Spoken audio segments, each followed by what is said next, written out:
Hello, my name is Sam Spradlin. I'm here to address all party officials, state and county chairmen. I want to talk to you today about Tim Johnson's congressional seat.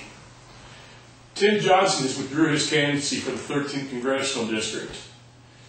How the party handles this at this point in time is imperative. A lot of Republicans are crying foul that Tim ignored the primary process. He won it. Now it seems that he's wanting to hand his congressional seat down. This seems more like something that Rod Blagojevich would do. Republicans at this point in time want the party to field a candidate that is not a hand-me-down candidate, not a party machine candidate. I think that at this point in time, the Republicans want you to hand them a candidate that will fight for this congressional seat, that will represent them in the manner that they see fit. I was all over this 13th district in the summer and fall of 2011. I can tell you I shook over 10,000 hands. My website had over 4,000 hits.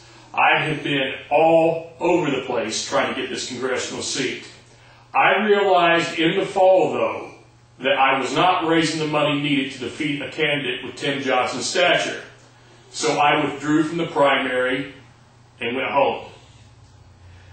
At this point in time, I'm asking you to be very careful about who you select. I also believe that if you choose Tim Johnson's former Chief of Staff Clark, you will have a mutiny on your hands. Any Republican machine candidate will more than likely be doomed to failure. David Gill will take the congressional seat. You have Republicans screaming over this seat and the Democrats screaming over what's happening here. I think that at this point in time, you need to review failures of the Republican Party of the past. You say that the criteria for this seat is somebody that has the capability of raising $1 million. Now, I failed at fundraising before because of the fact that nobody wanted to fund a candidate that is running against an incumbent. Because at that point in time, if I do not win, then they will be ostracized by the incumbent. Now, Jack Ryan in 2004 had his own money, so the party says. He had good opposition like Oberweis, Steve Rauschenberger, and Oberweis was a little bit abrasive, so you guys threw your weight behind Jack Ryan. Jack Ryan, as we know, was later taken out by a sex scandal, but you guys backed him because he had his own money. A man with the last name of Ryan could have never won an election in the state of Illinois in 2004.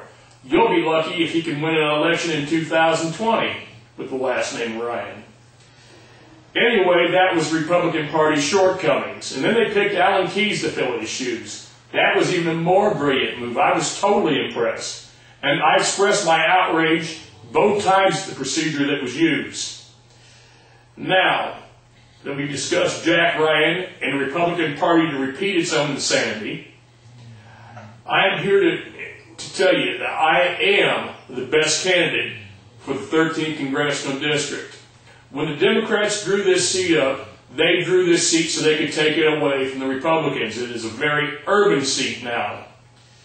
I believe that I am a blue-collar candidate, that I live in an inner urban area for the last 20 years. People can relate to me. When Republicans go into the ballot box, any candidate that has an R in front of their name will more than likely get their votes. But to take this seat, you're going to need independent voters and Democrat voters. My blue-collar roots and my private life alone will be more than enough to take Democrat voters from David Gill. I always said that I could take David Gill with no money or little money.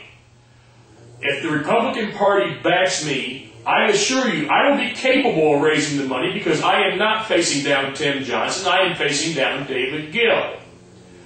I am not a machine candidate, and I believe that the people will appreciate where I come from. I'm one of them. I will win. I will do you proud. Nominate me to take Tim Johnson's spot. Thank you.